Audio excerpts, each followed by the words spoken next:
Iraq में लापता हुए 39 भारतीय अब जिंदा नहीं हैं। 4 साल बाद अब सरकार ने कह दिया है कि 39 भारतीयों की हत्या हो चुकी है।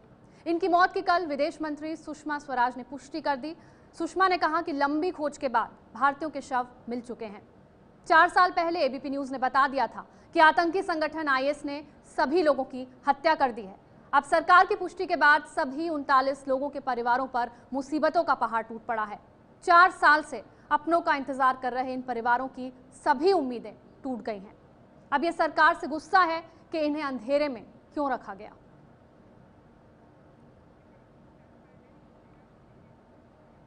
एबीपी न्यूज आज दिन भर आपको इराक में जान गंवाने वाले 39 भारतीयों के परिवारों का दर्द दिखाएगा। पंजाब के अमृतसर के मनजिंदर सिंह भी इन्हीं 39 भारतीयों में शामिल थे। उनके घर पहुंचे संवाददाता मनोज वर्मा।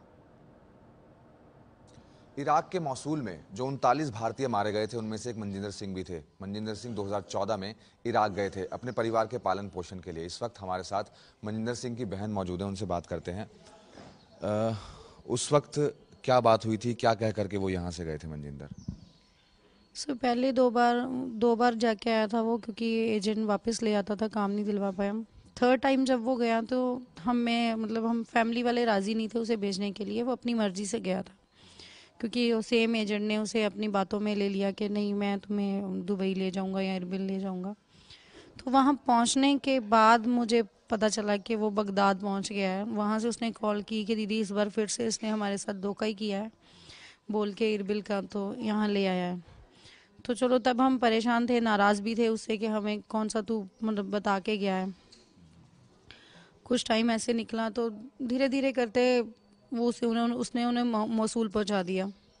मूसल जाके उन्होंने 9 महीने तक काम किया, लेकिन रोज़ उनकी कोशिश यही होती थी कि हम घर वापसी करें। तो अकॉर्डिंग टू मनजिंदर उसने कंपनी वालों से बात की तो उन्होंने कहा कि हम आपको सितंबर में भेज देंगे, सितंबर 2014 में हम आपको वापस भेज देंगे। तो सितंबर से पहले जून में ये क्राइसिस होगी वहाँ की, और तब से वो मिसिंग थे। आखिरी बार आपके भाई से कब बात हुई थी और क्या बातचीत हुई थी? सर आखिरी बार मेरी बात उससे 15 जून को हुई थी 2014 में, और वही रात से ही बात कर रहे थे। हाँ कहता दीदी अभी ये पहले टेक्सटाइल फैक्ट्री में रखा था, अब कहीं और लेके आ गए हैं, तो पता नहीं है क्या करेंगे क्या नहीं करेंगे। बांग्लादेशियों को हमसे सेपरेट कर दिया है, हमें सेपरेट कर दिया है। तो उस वक्त ये हरजीत उनके साथ था नहीं। तो इराक में मारे गए मनजिंदर के परिवार का दर्द आपने सुना।